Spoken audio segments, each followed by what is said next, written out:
Ted Bundy was a chameleon who preyed on young women and escaped from prison twice. He was convicted in the 1970s of murdering 2 women and a 12-year-old girl. Many of his crimes are unspeakable, yet we are still captivated by him 30 years after his execution. So much so that a Netflix docuseries and a feature film about Bundy are premiering within days of each other this week. I have got to keep myself together. He's been called a diabolical genius.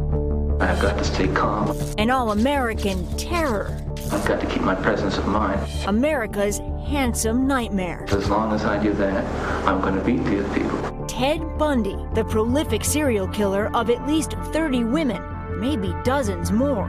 Here's a guy who was good-looking, charming, lots of friends, upwardly mobile, and yet he had this overwhelming urge to kill. You've got the indictment. It's all you're going to get.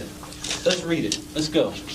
This morning, 30 years after his execution, never-before-heard Bundy audio tapes will be revealed in the new Netflix docuseries, Conversations with a Killer.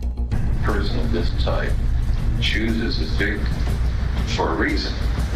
Possession, control, violence.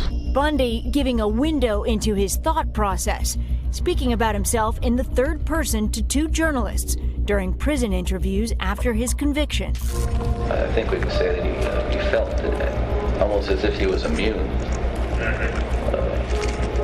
from detection, as if he were in a dimension that he just kind of like could walk through doors. He had some supernatural powers. Nothing could go wrong. A rare, disturbing look inside the mind of one of America's most notorious killers.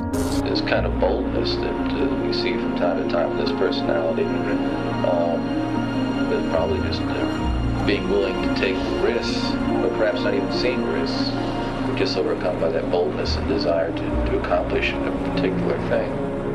That particular thing, a compulsion to kill. Ted had made his first step towards actually understanding himself and revealing himself without ever accepting that what he had done was really, really bad. The defendant bludgeoned and pummeled her about the head. Bundy's 1979 trial for the murder of 2 Florida sorority sisters was captivating. It was the first trial televised nationally in the U.S. Some 250 reporters from all 50 states and 9 foreign countries swarmed Miami to see Bundy, a former law student, represent himself confidently in court.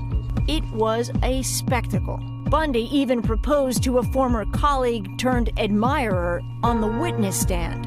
Will you marry me?